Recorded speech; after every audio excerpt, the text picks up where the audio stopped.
अनेक गोष्टी तुम्ही बड बड बड बड बड दिवसभर करता. गरज आहे का हो इतकी बोलायची? काही लोकांना पोट फुगतं नाही बोललं, कोणी नाही सापडलं तर दुसऱ्याच्या घरी जाऊन, शेजारच्या घरी जाऊन बोलतील, उभा राहतील आणि बोलत बसतील. आणि पोट फुगलंय, ती हवा पूर्ण बाहेर ज्यावेळेस येईल मग ते आत गेलं की मग येतात.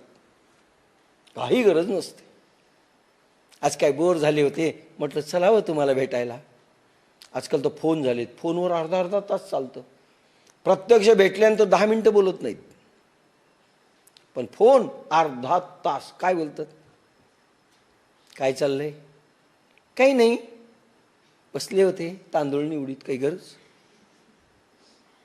अनावश्यक किती खडेच फार आहेत बरं का. त्या ओमनवरच्या दुकानावरून आले ना, फार खडे. ते म्हणजे आम्हाला असंच एका दुकानदारानं फसवलं. हे वायफट गप्पा सुरू झाल्या. कुठून त्याची एक हे निघाली, कशाला फोन केला होता, शेवटी शेवटी शेवटी आखरीला सांगितलं जातं. पोरगा अभ्यास करत नाही, तुमचं नाही, आमचंही करत नाही. काही गरज नाही. 4 वाक्यात संपणारी गोष्ट.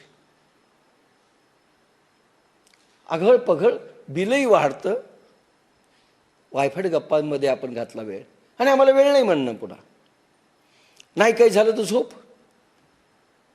झोप फार मोठं हत्यार आहे. केव्हाही झोपतात. खाताना फक्त झोपत नाही, बाकी केव्हाही झोपू शकतात माणसं. दुपारी झोपायचं, रात्री झोपायचं, सकाळी झोपायचं, उठायचं लेट. फार कमी वेळ जागतात.